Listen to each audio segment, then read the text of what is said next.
Pasal 75 Undang-Undang Narkotika huruf J dalam rangka melakukan penyidikan, penyidik berwenang untuk melakukan teknik penyidikan pembelian terselubung dan penyerahan di bawah pengawasan. Apakah ada sprint untuk menangkap Linda? Surat perintah tugas? Sudah ada diterbitkankah sprint untuk itu? Sebenarnya tadi sudah ditanya jaksa. Baik. Ulangi jawabannya. Apakah sudah ada diterbitkan sprint? Jawabannya ada atau tidak? Ketika saya tawarkan sprint, saudara Dodi keberatan. Oke. Bagaimana izin tadi? Ketika dia mau buat sprint, Dodi keberatan. Artinya belum ada dibuat. Belum ada sprint. Belum ada sprintnya.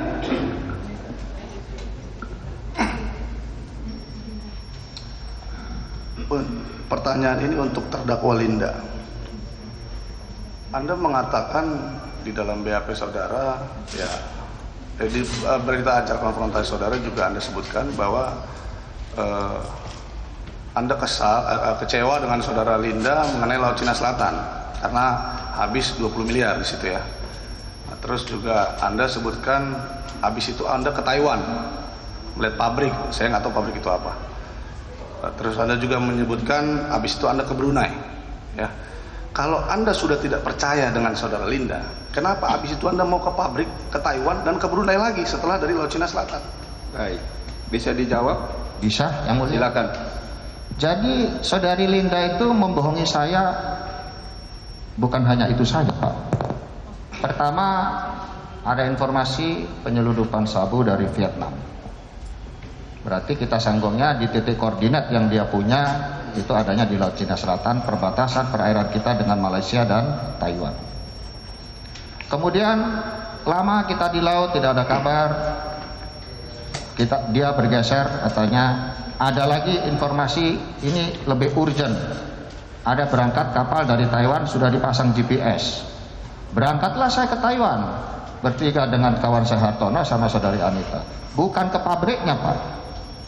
Jadi tidak ke pabrik, saya hanya disuruh tunggu di hotel, dia yang berangkat entah kemana, saya sama Hartono di hotel. Kemudian ada juga informasi tentang, jadi itu gagal Taiwan, tiba-tiba ada lagi informasi kapal dari Malaysia mau bersandar di Tanjung Emas, Semarang. Saya menghubungi Direktur Narkotika Semarang yang diturunkan AKBP Edi Santoso.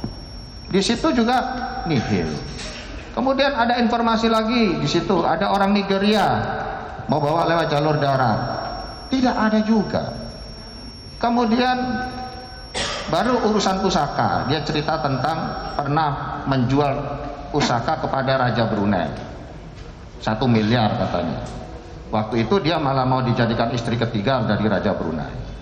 Berangkatlah kita ke Brunei, bukan saya berangkat, yang bersangkutan membawa pusaka saya. Pelan-pelan. Baik. Gak dengar atau bagaimana, Pak? Ini karakter saya begini. Baik, silakan lanjutkan jawabannya. Jalankan dengar. suaranya. Ya.